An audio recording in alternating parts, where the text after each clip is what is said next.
B24 news আজকের আলোচিত সংবাদ শিরোনাম। সাথিয়ায় পশুর হাট ইজারা ঘিরে বিএনপি জামায়াত মুখোমুখি, সংঘর্ষ আশঙ্কায় ১৪৪ ধারা জারি। ফিলিস্তিন ইস্যুতে চাপের মুখে ইউ-টার্ন, জাতিসংঘ দূতের নিষেধাজ্ঞা প্রত্যাহার ওয়াশিংটনের। বিচার বিভাগের পৃথক সচিবালয় রায় নিয়ে আইনি লড়াই, হাইকোর্টের সিদ্ধান্তের বিরুদ্ধে আপিল রাষ্ট্রপক্ষের। মোহাম্মদপুর ট্রাক চালক হত্যা মামলা, চার্জ শুনানিতে আদালতে সাবেক প্রতিমন্ত্রী জুনায়েদ আহমেদ পলক। শিশু রামিসাকে ধর্ষণ হত্যা, ১ সপ্তাহের মধ্যে তদন্ত প্রতিবেদন দিতে আইনমন্ত্রীর নির্দেশ। ইসরায়েলের প্রধানমন্ত্রী পদে নির্বাচন করার ইঙ্গিত ট্রাম্পের, কৌতুকপূর্ণ মন্তব্যে নতুন আলোচনা। ইবোলার টিকা আসতে আরও ৯ মাস লাগতে পারে জানালো বিশ্ব স্বাস্থ্য সংস্থা।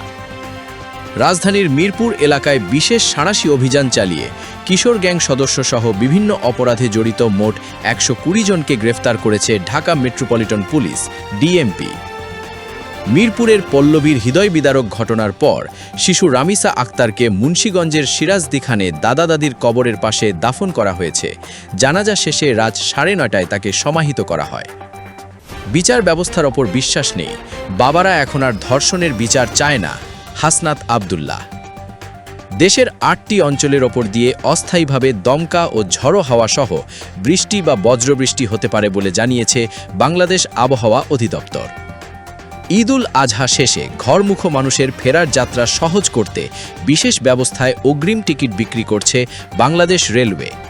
আজ বিক্রি করা হচ্ছে আগামী ৩১ মের আন্তর্নগর ট্রেনের আসনের টিকিট। ১৯৯৬ সালে ফ্লোরিডা কিউবা আকাশসীমায় দুটি যাত্রীবাহী বিমান ভূপাতিত করার ঘটনায় কিউবার সাবেক প্রেসিডেন্ট রাউল কাস্ত্রোর বিরুদ্ধে আনুষ্ঠানিক অভিযোগ গঠন করেছে যুক্তরাষ্ট্র।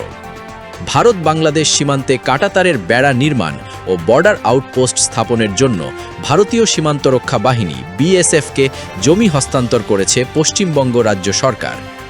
এই ধরনের আরও ভিডিও পেতে এখনই আমাদের চ্যানেলটিকে লাইক, শেয়ার ও সাবস্ক্রাইব করে আমাদের পাশে থাকুন। ধন্যবাদ। B24 news, multimedia desk.